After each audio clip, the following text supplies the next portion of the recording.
Back to another episode of A Record of My Father. Today we're talking about time. Do we have it? Do we not? How much time is in an hour? I don't know, 60 minutes, something like that. But what are we thinking about time? I mean, as you have less of it in your old age, what are you thinking? I think we should do days of the week because you still don't know that. I know three. I think I know three of. I think there's 9 days in a week, right? I think that's how that works. I think there's nine, or months in the year. They all relate to time, don't they? something like that. I think I so. just, man, I think about like the different things that as far as like things that most people know. Like I don't know the difference between right and left. And Yeah, that's I know that dumbfounding. drives people crazy. But it's like, we take a left. And I'm like, and I go this way, or I go that I just randomly pick one. I remember I told you to take a right on a highway exit one time, and you got off on a left exit. One of the only left exits that I've Yeah. taken in my life. I think on average, I think about the number of exits on the left that I've taken. Not very many, not a lot. Probably under 10. I think Woodbridge. Woodbridge, is there a lot of left exits there? Woodbridge is a left-hand exit. I think BWI is It as used to well. be the only one between Maine and Florida, There and was one. we used to make all Yeah. sorts of things about it, in the Mhm. olden days, in the 70s, and whenever the 95 was being built. But it was comical because I think it was the only left-handed exit off of 95, and that's why people said the people in Woodbridge were special, They are special. They're special people. special in a different kind of way. Anyway, Well, you're special. You definitely yeah, I are. know. I'm special in so many ways. We were talking about time, and now we're talking about exiting 95. Anyway, time for me is it's really changed. You think about it when you're youthful, you're pressed up that the end of the day comes too soon. The sun's not going down. You don't want to go inside. You want to stay out. You want to play kick the can. You want to wait and go out and play hide and seek and stay out. And you got to go to sleep. And your parents are screaming at you to go to bed. We never told you to do this, but I've heard that in other societies that's happened. So and we would go to bed, and then you get and the days weren't long enough, and you didn't seem like it and everything. And then you go through and you go to work, and then you're working, and you're always like, I mean, I think about all the time was like it was anticipatory. We rarely enjoyed the moment that we were in. Most of the time, we were always looking for the very next thing or success or procedure, or as I used to say, I did 24 shows, and then I did 18 other events, and I would do the stuff. So I was always planning for the next thing I was going to do. I mean, at the end of the thing that I did, I would enjoy it for like, 20 minutes, and then we would all go out and get hammered, and that would be the end of that. And then we move on to the next one. And the interesting thing is that we forget. And then I'm retired now, and it's like tomorrow. I think I'm retired. I've been retired for how long have I been retired? 9 years. No. No, no, no. Nope. That's not true. I mean, I I mean, you retired. still kind of are working, aren't you? I I I You just retired kind of did originally when something. I was 45, and then I came back to work at like 47, 48, and then I started again. Then I came back, went off again. Then I came back again when I was about 55, and then I worked till 52 to like 60, and then I left at 61, I think, about, and that was in 2021. And I haven't technically worked. Have I drawn a paycheck from anybody? I got paychecks, but not from not from doing anything. No, that was more the side stuff, right? That was more of the Yeah. business consulting aspect of your Yeah, life yeah. as I've well. helped people and stuff like that. I don't consider that. I don't consider that the same. It's like, you're pitching advice and you're not getting paid for it. I don't think that So that's the thing. philanthropy, You know, yeah, yeah. And philanth. that's, yeah, I did a lot of strategy, just stuff like that in my time. And now I'm coming to the point where my days are, my weeks have doctor's appointments. Really busy. You know what I I heard mean, about the whole thing with that is that it's relative time to perception, right? So when you're young, you're yeah, basing one day on all of the days you've ever lived, which right. isn't that many. Therefore, that's why it's a really long day. But when you get older, when you're your age, my age, and what have you, one day is not that long in the span of the days that you've lived. Right. That's why the days feel like they go so Go in a second. fast. Yeah. It's called it's a percent of your life. When you're one day old and you live another day, you've doubled your lifetime. And then when you're 65 years old and you and you live uh, uh, one more day, it's 1/100 millionth of your, whatever the heck. It's a lot smaller amount. I'm One so one good at millionth math. of a trillionth, you know. Yeah, of a trillionth of a little 365th of 65. I So saw something like this that. clock the other day, right? It's a normal Yeah. clock, and you know what it says where the time is?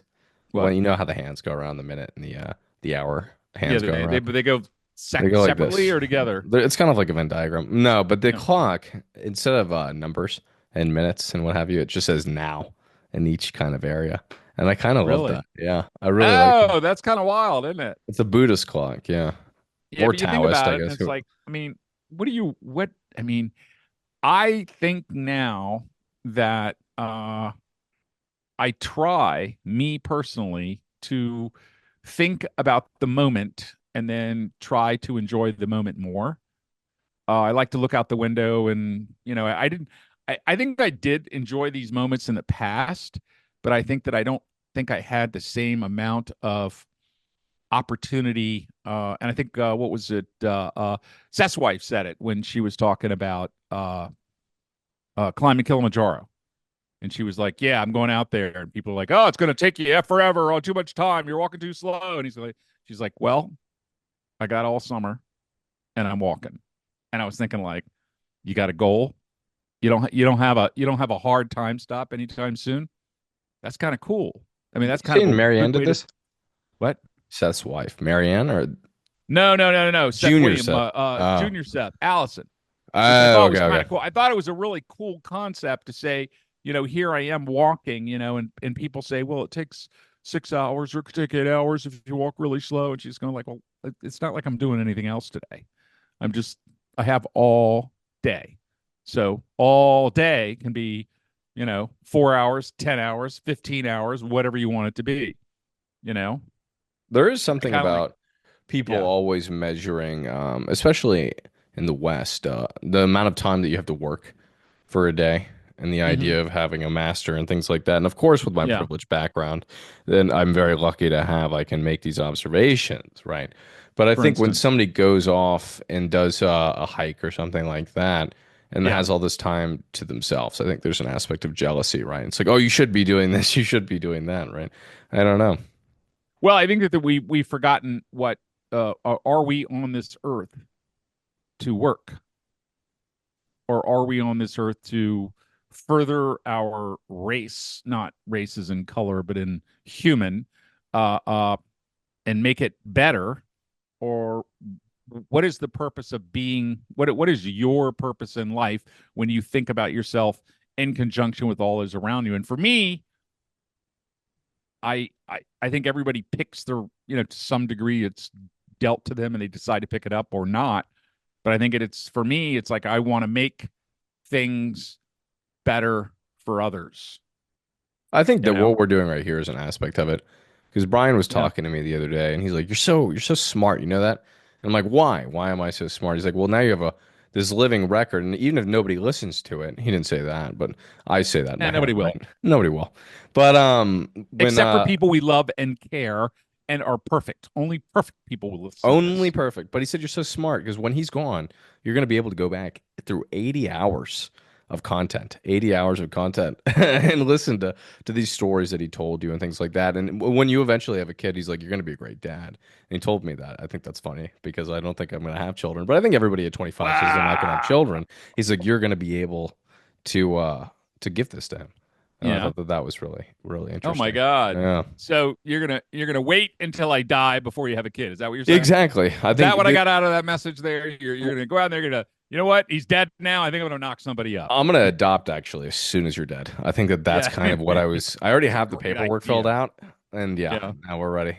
It's funny you mentioned that because I just saw this skit, a meme. The guy was talking about it, and he goes, I have a sister who's adopted, and we did this and we did that and everything. He goes, you know what I think is really, really funny?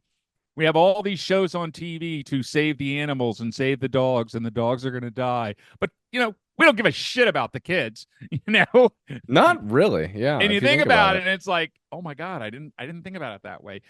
We think about the poor, crippled children in the foreign countries, but we don't think about our own.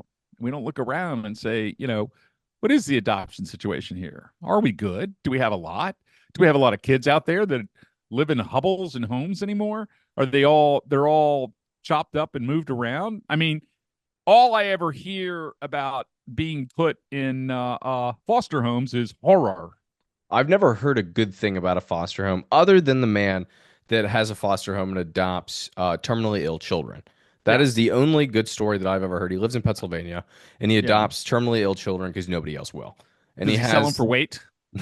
shockingly no, but he takes care Well, of there's them an opportunity there, and I think we should, look into that. because he was also diagnosed with a terminal illness, I think, at some point, or his wife Oh, died of a terminal illness. So oh, he goes out of his way to take care of those that no one wants to take care of. And I think that's that cool. is, I remember reading the article in the New Yorker, and Yeah. I'm just crying my eyes out, right? I'm just like, Mhm. I'm just reading, I'm like, oh my Well, God. I mean, I, That's about the only good situation I've ever heard of, though, I think. it sounds like a new charity. Yeah, Send it to me. I will. That's interesting. I mean, that's how you find them out, and then you look at them, and I explore and do a little research and all that kind of stuff like that. I take a little time to investigate it, and I use that time Well, it's a one guy wisely. operation, I'm pretty sure. Yeah. I think that Well, it, yeah. typically when they do that, they're going to file something somewhere Oh, of that course. you can read and say how much money they made or what they get paid and how it works and what are the local objections. Do they have any complaints in the county? I mean, all this shit's public record. You can check. If you BetterHelp is really want also to, a if you really want good to look into it, or is it BetterHelp? Is that the online psycho therapist person? What is the Yeah, one? yeah, that's the online Oh, psychotherapist, that's which I that. think is What kind is of weird. what's the one But with the wealth allocation, the philanthropy one for charities? Charity Navigator. oh, There we Charity go. Navigator, That's yeah, what I was thinking about. that's Okay. that's the big one. That's the one that I've supported it and been connected to and helped with various things. GuideStar, I'm not. That's the other big one. Charity Navigator made a different one though. They made another one Another one, what? under the same guise. I don't know No, what. they just changed their rating system, is what they did. They had a star rating system, and they went to a, collabble lobble. They But I went thought to a they made one for specifically philanthropy as well. That was different than just the Oh, charity. you mean they have an online database that you can put your money into, and you can distribute to all the different charities? Yeah, yeah, yeah. But I thought they came out with a secondary service. That's why. What would that service include? Because that they don't.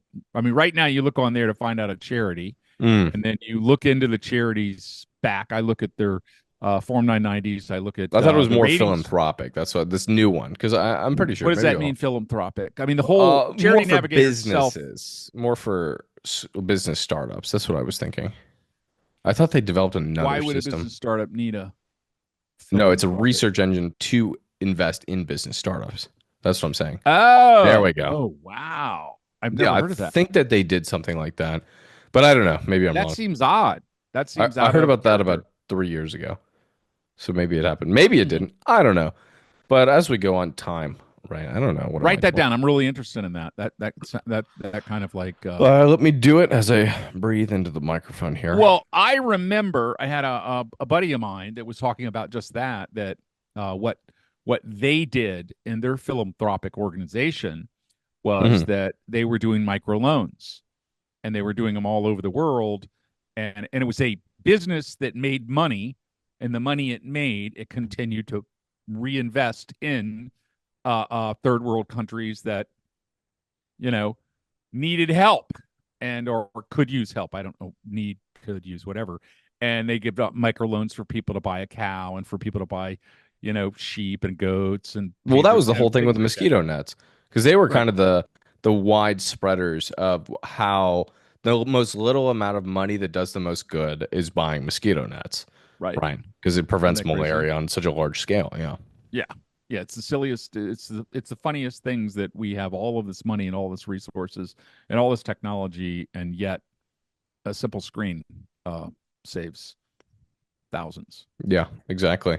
or the lack of a simple screen kills thousands, and that's the tell. Because for years it killed thousands, Well, think about the and water straw too, the life straw. and yeah. The Well, life I straw. mean, malaria is not. I've never had it. But you know, I think anything that's Far Eastern or African that I mean, any of the ailments that I've had in my many times through those countries has always been painful. I don't think I've ever had an illness or disease that I liked. I don't Really? think that, no. You're kidding me. Maybe the flu. That was kind of enjoyable. When I was in school, it was great to get out of school to be sick. Yeah, I think But I but faked it a but lot. Was I a faker? yeah. I didn't I most of the time you would it would I think I was a you pretty good were faker. yeah, but we didn't care. We'd take you anyway. Yeah, yeah. Yeah, we weren't that easily convinced. Hmm. And what it would be is it would create a conversation of, well, why do you really not want it? Well, I didn't do the homework. Okay. Hmm. You know, Or also getting beat go up on a eat daily basis for go about eat 6 years. I think the that what? that also did it. The what? Getting beat up on a daily basis for about six Well, you years. deserve that. Yep. When you're in special ed, you deserve to Yeah, get beat up, much like I that's did. right. I think that that's what We really call you made me names too. I strong. like it. I like when they call you names. Well, I think that's also what contributed to my IBS because I had IBS Yeah. from about 9 years old until about 13. IBS. Irritable bowel syndrome, yeah. Oh, I thought And it my was stomach international just constantly hurt from 9 until about 13. And I international think it business had method. to do with that situation, right? Yeah. Yeah. Wow. Interesting to think about in Weirdly, I hindsight. still have it. But yeah. Hmm. But also time, I don't know. I think about my time now and how it's more allocated as when I was younger. I didn't really think about time allocation nearly But as much. your time is different than I'd imagined it would ever be. I think most people I know, and in my graduating class and in my timeline, and basically all the relatives I know, they got out of high school, they went in the military, they went somewhere, they work a 40-hour week job, they get off and they're done. Or they do technology and they're a little bit more variable. If they do marketing, they're a little more variable. But it's a specific job that has specific tasks and specific duties. You have struck it on your own. You started something. You want to be an actor, and you started doing that, and it was applying to tons of jobs if you decided to. There was no there, but the pressure was like, well, the pressure was self-imposed, and then you got into that, and you realized that that was not the direction you wanted to go into, and then now you're like into production, and it's like because it's a more controlling environment, but even that is wow, ADHD. I mean, I look at what you're doing and I think like, wow, that's really a perfect fit It really because is. because there's so many freaking balls in the air at any given time. And that's why when I came across the SEC research when I was working for a firm and they would give me 10 little tasks to do, most people would put them in an order and do the top one, the second one, the third one. I was like, I could never do that. If you that's why it's hard for me to read now. But anyway, I have to throw them all out on the page and do a little bit of each one all the way. And then I'm done in like 10% of the time because if you do things like and you do that too, you find that, oh, I'm getting a production designer. Oh, I can also rent space here. Oh, I can also fix my computer. Oh, and it's like you have your time is when you look at it in a 3D format, and that's Mhm. that's really kind of cool. I think it's really kind of neat that you've kind of come into that thing as something that you want to do, Yeah, and well, also your well, we're passion. doing the same thing. It's kind of funny that you mentioned that because I'm kind of assembling this team for the commercial right now, right?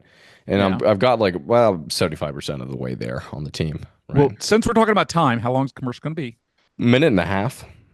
90 seconds? Yep, and we're gonna shoot it for one day. It's gonna be very fast, very What are the quick. different parts of a second? The different parts of a second, a millisecond, one I millionth have of a no second. idea. I have no How idea. fast? I do. I wonder what a millisecond really is captivated by. I was also Yeah. thinking about calories the other day. Calories and seconds kind of go hand in hand, don't they? In seconds? Yeah. The Why? calorie is the second of the energy anabolic world, if you think about it. You think? Yeah, I think so. I mean, I guess you could, it really depends upon how you think about like, well, I mean, time and using something is different, right? And it's that what is it? Neil But we're always deGrasse using Tyson time, aren't we? says that time is a made up thing. It's Oh, it's a really man-made just structure. Yeah. it's a construct that we decide that we want to know. We want to know a period, of when something starts and when something ends.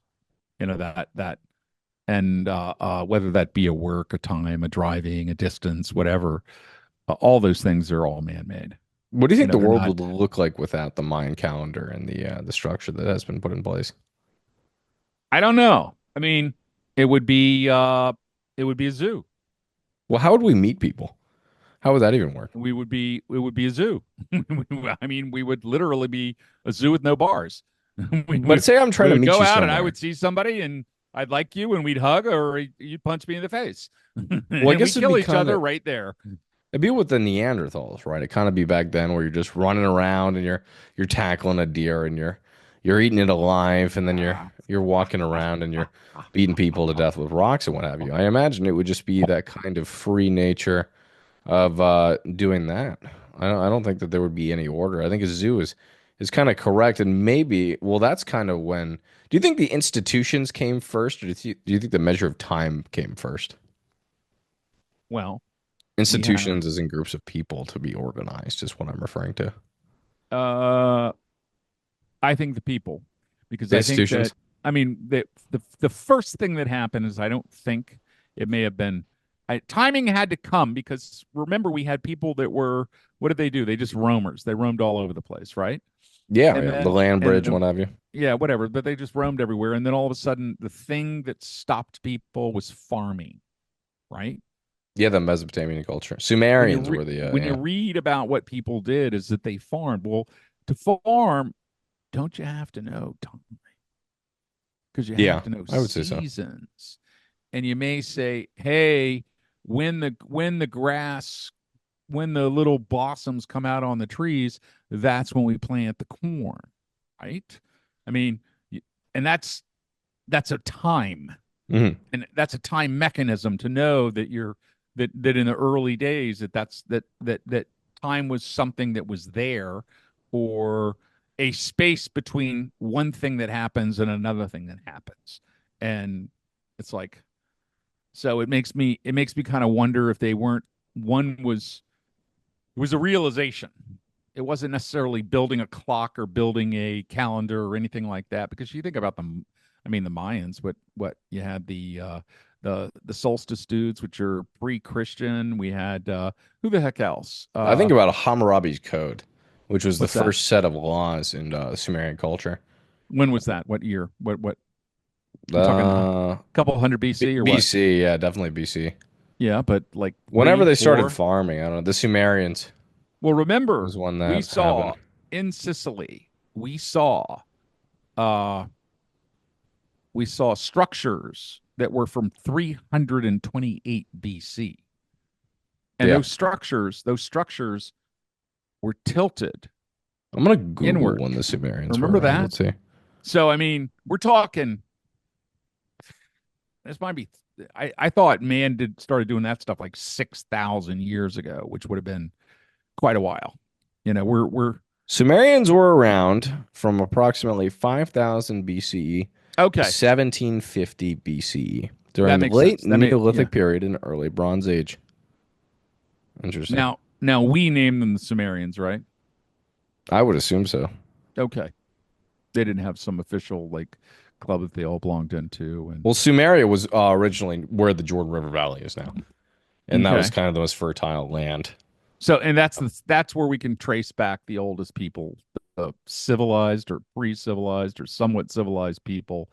Hmm. And what was it? The one lady said that they tell civilization when a person breaks their leg, and they survive, and that's when civilization arrived. Oh, that's when people started becoming civilized. That's pretty good. Right. Well, I like because that. you otherwise you just would have died. Yeah. But for someone to take care of you and keep you alive and then have you live 10 years more meant that that's civilization. That's like, hey, dad's sick, up, let's just move So you're because talking he's about the going to. development of morals, but yeah, I don't know. I think that the development of morals to some degree kind of derived upon when we became civilized. Does civilized mean being taking care of other people or whatnot, or what do you believe that civilized actually means? Does it mean that we were close or whatnot, or do you think that It's civilized is not necessarily even predicated on any of that. Well, do you think civilized society is based or predicated on the aspect of moral ethics? Well, I think that I mean certain civilizations, yeah, but I think that what happens is you get people that uh, the if I do immoral things, I get more satisfaction today, and I think that happens a lot. I think it's happening in our society right now. We see people that are, that have extreme wealth, and it's like, well, you're brilliant and you're smart and you're doing all the right stuff, and you're going to send somebody to Mars, or there's multiple people want to send people all over and do stuff in space and everything like that. And I guess who am I to say that? And people say, well, they're helping people and they're helping the next generation and all that kind of stuff like that. And it's like I find that they're also, you know, $1 billion yacht. I mean, Well, I think to your point too, it's funny that does money make somebody civilized? But the aspect also that they're making aircrafts that go up and then land by themselves when 13 or 14% of Americans don't have access to clean drinking water. When I think it's like 63 or 64% don't have sustainable access to food. so And is it their job? Well, here's 46% can't read above a sixth grade reading level. And I think that it's really funny to hold have it. such a Do that. focus. Repeat that one more time. 46% don't have access 46% are not above sixth grade reading level. Yes, are not of Americans of Americans. Yes, are not above sixth grade, and that's not just you're not just taking a test of all people in elementary school. You're taking all Americans, right? yes, this is all Americans, which is starkingly sad, and that's a 2012 Yeah, statistic. So I'm thinking that it's a little higher now. I would yeah. imagine, but I don't. Wow. Higher is in worse on that Yeah. percentage scale. But I think that it's so funny that the inert focus on the sky and the stars and things that we've already done and that we're Well, already, I don't see, I know. don't. I Yeah. I would say that we've done some things, and I know that space travel is a huge undertaking, and I don't understand why it's sitting on the shoulders of the private sector when a lot of the stuff they're doing we did, in the public. I mean, in the privates. I mean, in the with the government, we did in the '60s. You put a person on the moon. They they've had they barely had somebody get out of orbit, you know, My and question that is, was do you think the considered a moon huge landing, win. do What? you think the moon landing was real? Yeah, You do? yeah. No, the I was government's curious. not. I'm just always There's not. curious. There's not enough. I know people that lie and cheat and steal and all that kind of stuff like that, and usually people. It's hard to get that many people together to say something, to keep a secret, you know. And what is it? What's that song? If there's only one way to keep a secret, if you have a secret with one person, the best way to keep that secret is to kill that person. Well, that's also why I think that 9/11 was just kind of pushed in the right direction. Like they knew about it, but it wasn't directly an inside job, like with the C4 and everything like that that people talk about. Because Yeah. they probably knew about it, but then they didn't really do anything about it. Kind of like the Well, Boston bombing and what have you, right? Because I think well, cultures of fear really work well for the US government. They really, really are propagated on the knowing about things that are going to happen and then being okay with it because having a scared society is a good society. but but also look when you look at 9/11 and people say, "Oh, yeah, how could it happen?" And it's like, well, they tried before. I mean, it seems like everybody forgot that the same group went to the same building and put bombs in there. Vans full that weren't big enough, and they tried to blow that building up. And security was tight for almost 8, 9 months. I had people in that building that first time, and it Yeah. was Bin Laden then.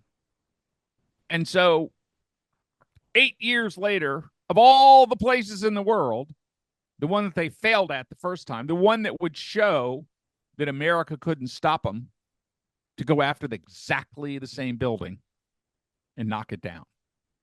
And so, I mean, it's hard not to think logically, with hindsight and say, like, hey, they did it before and they kept trying to come into New York and they kept trying to come into New York with high explosives and all this. Well, would you have thought? I mean, they only expanded it to the Pentagon. Did you ever see the looming tower with who's the guy from Dumb and Dumber? Not Carrie, the other guy. Yeah, I knew you're The talking newsroom about. as well. He's in the The newsroom. newsroom. He's really good in the newsroom. Oh, he I was like fantastic in the that. newsroom. And they say, so good. why is America the greatest country in the world? Freedom! Freedom! And That is one of the best monologues I think I've seen in TV in the past 10 years. 17 other nations have freedom. 61 other we're 17 in education, monologue. 41 in this child care, and we have people dying, and you're like, yeah. But it's interesting if you watch The Looming Tower, because I don't know if it's really a dramatization. I think that it's based on a book that was written and by government security. And what was known actually was that the Taliban was training people to fly on these jet simulators, and it like for a long time. They did in Florida. Yeah, exactly. So it was very, very well known. And they were teaching them how to take off in Florida, but not out of land. Yes, and they actually reported them worrying. Exactly. They did. They worried. They told the FBI, and the FBI said, "That's bad. We'll look into it." Mike's down. And then the CIA had information as well. They didn't share it with the FBI because they didn't like them, because they were catching all the stuff from internationally. And then when all this happened, well, now they can listen to me and you anytime they want. They don't need they talk about this FISA warrant stuff where they go and they go anywhere they want, do pretty much anything they want. And they just say, hey, you're a terrorist. We're going to put you away wherever the hell we want. We're going to do whatever we want. We lost a big set of freedoms when they shoved the Patriot Act down our scared asses back in 81, 82. Well, I mean, too, 01, 02. Is it just a coincidence that Halliburton stock rose 350% over the next 5 years? Is it just you mean that? Then? Yeah. No, upon the invasion? Drives. I mean, it's a lot of people will tell you money drives a lot of decisions. Well, then I would also say, is it just a coincidence that Dick Cheney had vice presidential powers that no other vice president has ever had? Like that. He went in with the idea that he would, and he was very well. That's how they accepted him as a running. Right. Yeah, isn't that funny? Exactly. Did you ever see Vice with Christian Bale as Dick Cheney? Oh my God, amazing movie. And it didn't do well because I think that it was kind of scrubbed for a reason, because it showed very accurate portrayals of Dick Cheney, or at least what I believe and what I've read about him. And my gosh, and you know what's really funny is I love that he condemns Donald Trump. I find that so interesting. I find that dynamic so incredible. You just did what we wanted to do, you dick. I'm shocked. I mean, you were successful. You're more successful at controlling people than we were. Oh, I hate that. Well, I think the condemning too, it's really funny. He condemns Donald Trump and he's like, I'm supposed to be the warmonger. And no, like a Republican should not do this. And I'm like, exactly. He's like, I'm supposed to be King Warmonger. Why are you coming out and why are you being so nice to these foreign allegiances? And it's so funny. I don't know. It's interesting. It's an interesting facade that Cheney puts on. But I don't know. I think he did it because his daughter they kicked out the old guard, and that was all his power. All his power politically is like when you go back, you leave as an ex-congressman or an ex-senator or ex-whatever, all the people that you're connected to that will take a meeting with you, that's your power. So if you're a senator and you're set in on 10 or 12 committees or whatever you've done through the years, and then you leave and you want to be a lobbyist and you get paid, and AT&T happen to be people that used to solicit stuff from you and you gave them things. So now they write you a check for $100,000 to get stuff done. And you go in and you make meetings with people and you say, hey, they're trying to pass this legislation. Can you vote? And even if they were going to vote for it anyway, now it makes you look good because it says, hey, they're going to vote for it, and it's like, it's what I think is really interesting. They took that away from him.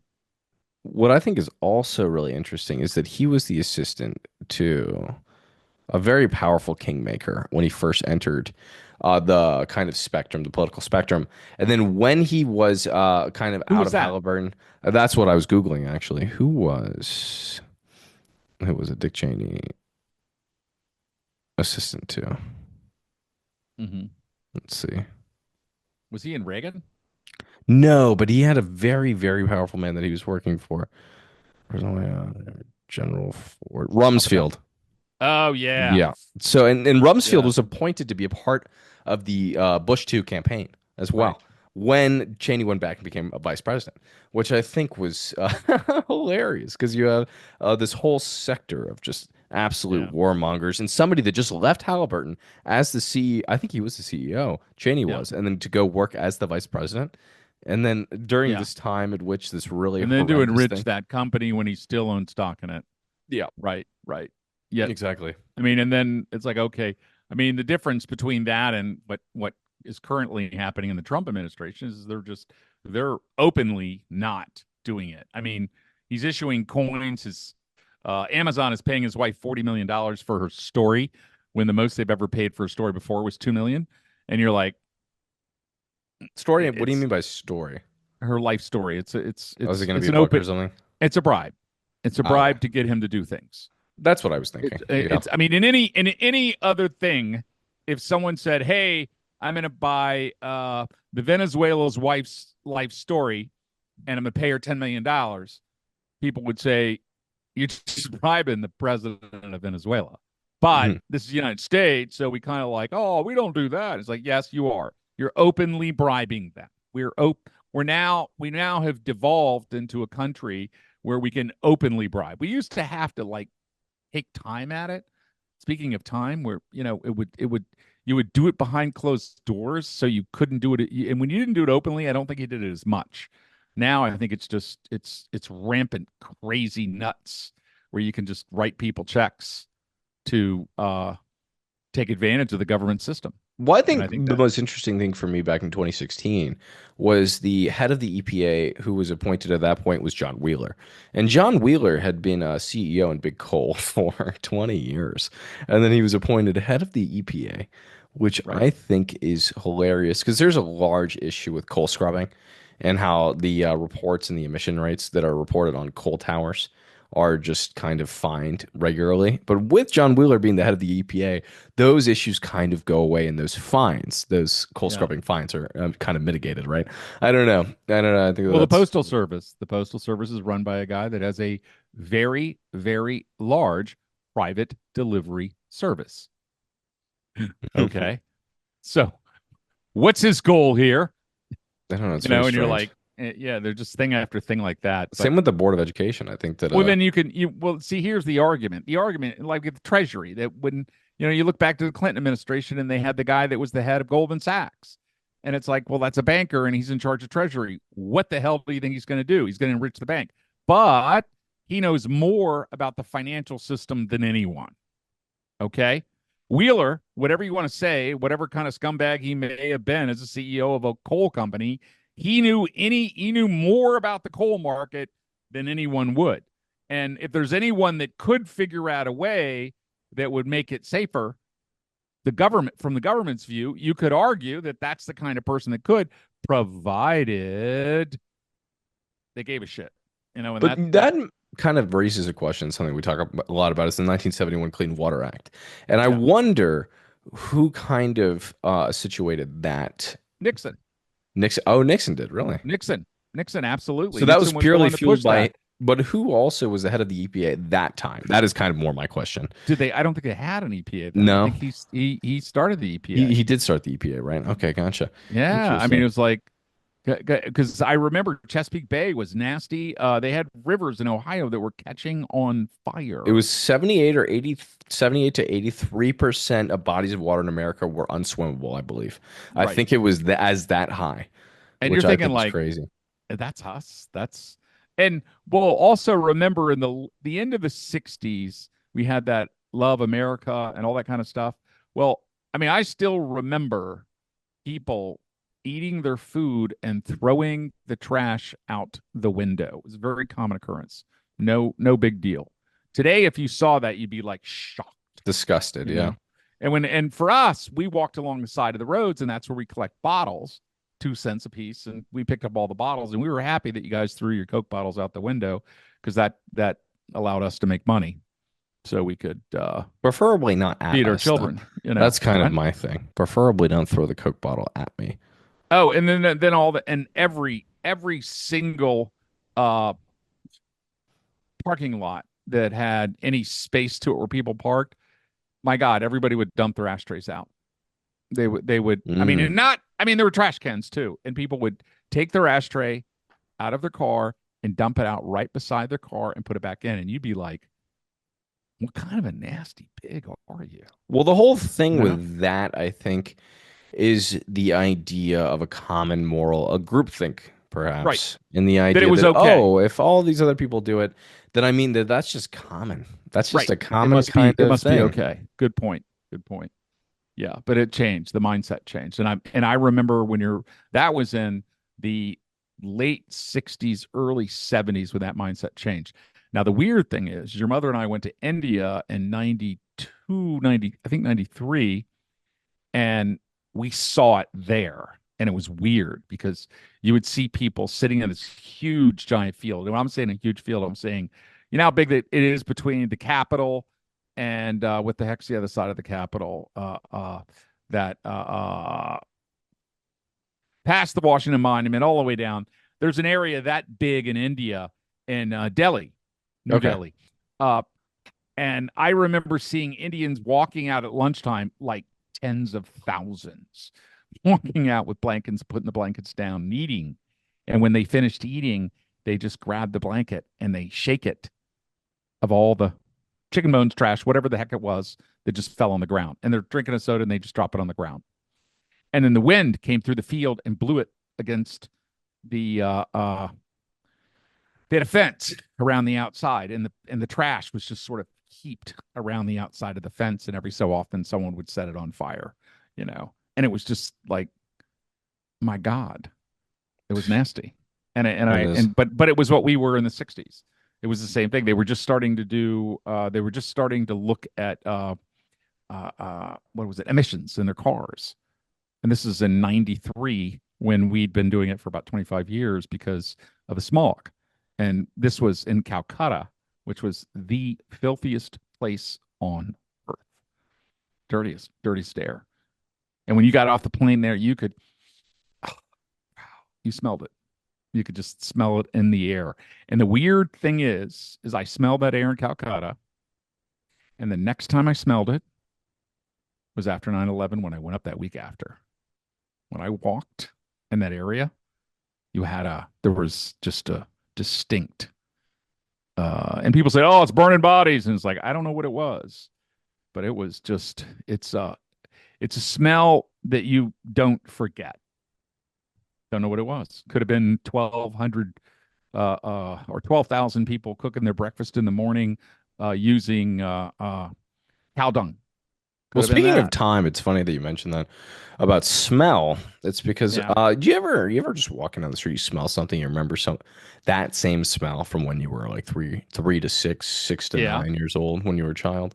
I Oh, get yeah. that constantly, and feeling is really resonates with the smell for me in Hmm. time, and you can really measure where you were in a specific instance. Whereas hearing something somewhat is like that, but not nearly as profound Yeah. and evocative as Yeah. smell. When I hear a fart, it's not the same as when I smell it. I would Right? agree with that. You remember what you ate, and it's nice. It's a nice reminder. Well, I was thinking lilac. I mean, that's one of the things that brings back memories. The smell of plum trees in the springtime. My mother had plum trees on her property and cherry trees. And so in the springtime they give off a really strong, a beautiful, sweet aroma. And I don't know how to really tell you what it is until you smell it. But once you smell it, you know what it is. And she had lilac trees too, and she had red bud and lots of different things, figs. And you would smell this, and it would just be like, and it was a beautiful spot in a, and we were in where we were. So but it was something very, very nice, and I remember that. And today I have lilacs planted around my uh, uh, place. And when I go out in the spring and I smell them, I'm like, it reminds me of being 10, you know? Oh, I never knew that's why. Yeah, it's neat. That's why I put them there. The red buds and the lilacs. The lilacs are all over the hill, but when the springtime comes, if you walk in the upper part of the yard and you smell them, it's like it just hits me, and I think about, remember that. I never realized that's why those were planted there. Yeah. What about the Well, they were azaleas? suggestions, and for me, it was. I the thing is, you don't often know why you do things until after you see the. I mean, I really like lilac. I like the smell of it, but then when I smell it, and then I was realized why, and when I first smell it, and my mother telling me all the things about the flowers and what they mean, and all this other kind of happy horse shit that some of which I retained, most of which I didn't. Uh, but that was interesting. But smell and time. I think about the different time. And that's the thing I think now is like, how much time do I have left? You know, what am I, How much time 65? do you think you have left? I think I have uh probably between 15 and 20 years. That's what I would think. I would Really, think 15 I'm and gonna live 20? I think I'm gonna live 80, 85 because I'm driven to be healthy I do see that. some degree. And I think that a lot of people that I see at my age that are not die. Now, this is not going to exempt me from grabbing cancer off the shelf or having a quick heart attack when I'm not looking and just die. But I mean, I'm working, and I have worked on many aspects of health for the last 30 years. I've been a fat bastard, but then also I come back and I quit eating and drinking and being, a drunk all the time and smoking all the time. I mean, so there are things that I focus on, and it's because I want to have more time here because I believe that once my time ends here, it ends everywhere and there isn't anything else. You don't believe So in an for me, afterlife? no. So for me, I think that you know, I think that this is it. This is my beauty. This is my wonderfulness. And so that's why time is very precious to me because now it's measured. It used to be, wow, I've got so much time in front of me. I'm 22. Who cares? I'm 25. I don't care. Now I'm 65 and I'm like, do I really want to go out and get hammered tonight and then lose all day tomorrow? No, I can't afford that time. Why don't you If believe in I an could, afterlife? what do you mean? Why don't I believe in it? Like in Uh, something that exists after. It doesn't do necessarily you? have to be something Well, I like would ask heaven or hell, more but just anything.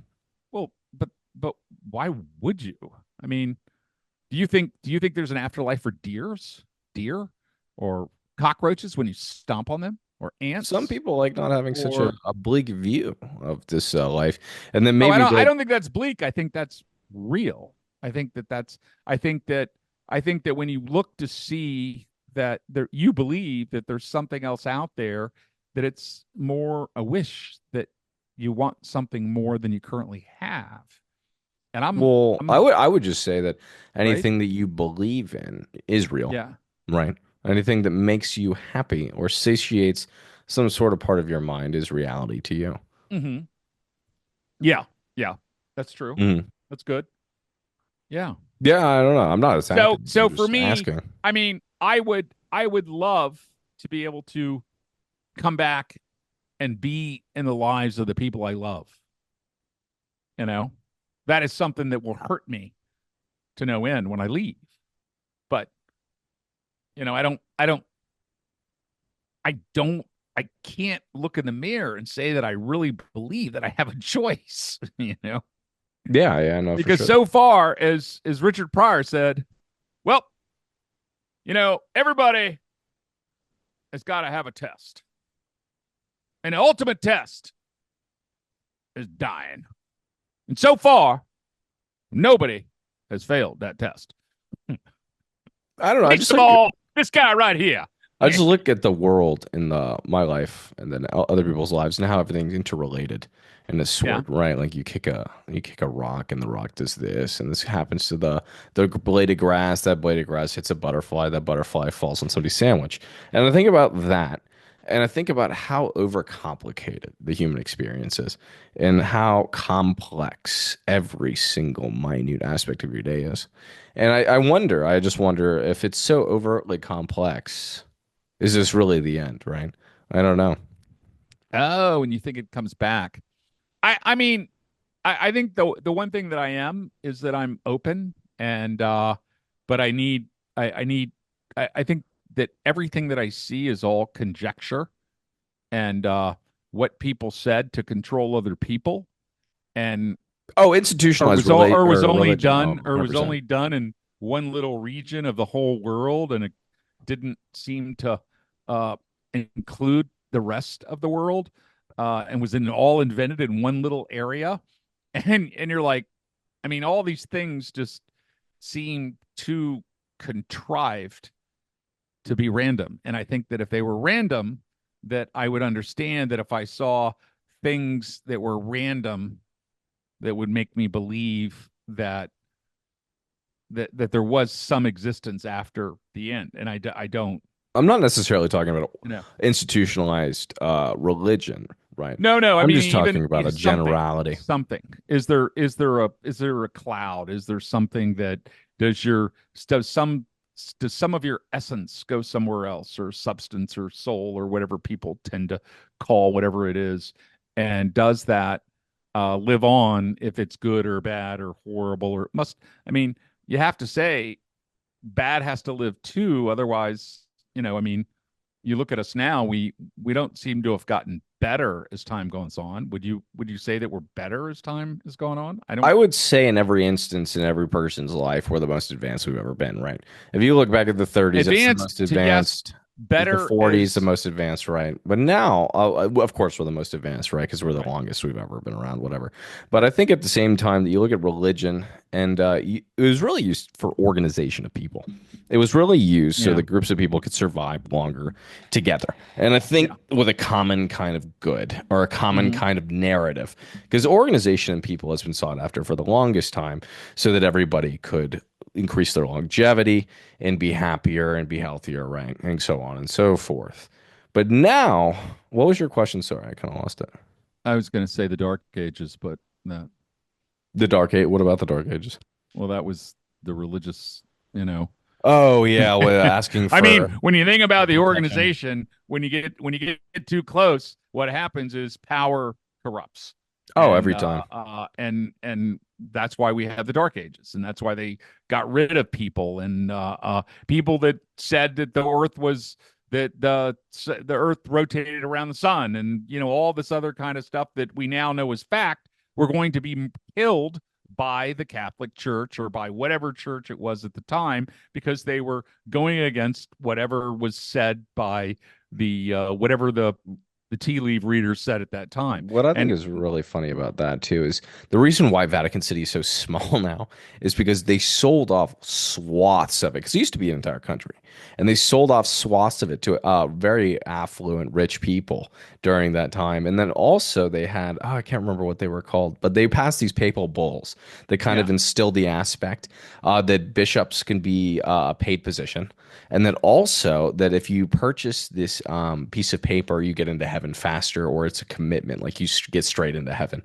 So I think about that as well. I I always think of when they used to absolve people by giving them money before they went off to kill people in war. Oh, the Crusades, yeah. And I just for me that I just what's the difference between that and saying, hey, I'm thinking about whacking Zach. I want to kill him, but I don't want to not get into heaven. So how do I do this? Do I kill him and then I say, I'm sorry, I believe in God, I want your forgiveness, it's okay? Or can I just give you like a couple $100 and you absolve me now and make me say three Hail Marys after I whack him? And it's like, no, no, yeah, well, you got to give us $500. Okay. And then I'm like, that I don't think an earthly thing can get you somewhere that is not earthly. And I don't think an earthly thing is communicating with something that's not earthly. I don't believe that. I think that they may believe they are, but I don't believe it. I I think it's always in their love the head. quote that's religion's for people that are scared of hell, spirituality is for people that have already been there. And I think that that really What is that? resonates. What is that again? Slow down. Religion is Religion is for for those, people. for Those. people that are scared of hell. Spirituality is for people that have already been. And I think Ah. that is a very resonating Hmm. fact. Because when you think about spirituality, you think about a way in which you can differ your current situation in your life, the way that you can be more present in your current stance, whereas religion is more of a protection for what happens after. Hmm. And I think that that is Wow. a very big difference. I just worry about being good today. Exactly. I I mean, I do as don't, well. the whole like afterlife and being good because of some dude that you don't know is going to judge you that kills little children by the millions. No, fuck you. I don't believe that. Well, I mean, speaking of the crusades and children, you you ever hear know, about the Children's Crusade? the horror that happened when you measure it against today's times, when you look back 100, 200 years, is just Oh, shocking. it's crazy. The way that we did things then as opposed to now, and it's slowly, you would say it's because we've become more, what is it, what are we now, we're civilized, is that what they call us? I think that's what we were Yeah. talking about, civilized in time, and we're further in Yeah. time. Yeah, maybe. Oh, but the Children's Crusade, you ever hear about that? No, I haven't. So that happened about 50 years after the last crusade, right? And these groups of children saw that their grandfathers and fathers had fought and gone to Jerusalem back to claim the Holy Land, right? And so what they did is they saw their fathers and grandfathers say, go on this holy mission. And they were like, we want to do that too. So it was groups of about, I think, 9 to 14-year-olds go and group up. And I think it's about 800 of them. It's a fair amount.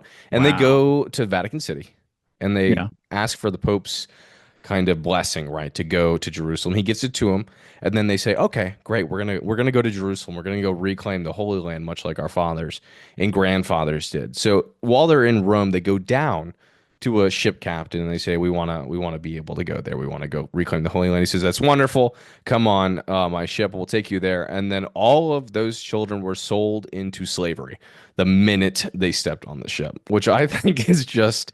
I'm not laughing because it's funny. I'm laughing because it was a holy mission blessed by the Pope in which they all ended up in child slavery, which is just crazy. Yep. There you have it. That's why, like, when I One look at, more reason for me to believe, right? Is that what you're doing? You're well, trying to force me. Oh my God, you have me with that one, Zach. oh no, I'm not trying to convince you. I'm just telling you a story. No, And no, but I'm just that's the reason that with every story like that, and then somebody, well, there's other good stories too, and it's like, yeah, because somebody was good. 800 children enslaved that were blessed by the Pope, which I think is the most interesting thing ever. Well, Hitler was blessed by the Pope too, so when he killed 8 million, so I Did he? mean, Was he really? yes, he was. It's Oh my like in gosh. 39, it was just like it was huge. It's like, oh my God. Jeez. You go back and that guy, the 2 popes ago, that guy was a Nazi. He was one of the kid Nazis. So it's like, Oh. no, you guys are no. This is some make us look away stuff. You know what I'm saying? I think it's funny too when they say, "Oh, but humans aren't perfect." I'm like, "But you're supposed to run an organization that preaches that we can reach perfection on an earthly plane Right. through your religion," which I think is hilarious. Provided we give you enough money. It's a little Uh, toe stepping, right? It's a little yeah, toe stepping. no, it's because it's horse shit. But that's just, I am partial to agree with you on that one. yeah, yeah. But you're gonna keep talking, man. Come on. We've talked about time, and I think we've run out of time. Have we I not think we run out of have. time? I I think we agree. have. I think time is relative, and we are relative. So we are relatively out of time. So let's not be relative. Okay. Well, thank you guys so much for listening. As always, recordofmyfather.com. Check us out on Spotify, YouTube, and Instagram. We got some new content that actually came out today. So go check that out on the Instagram and my Facebook. Yeah, be easy, everybody, and we'll talk to you next week. Party on.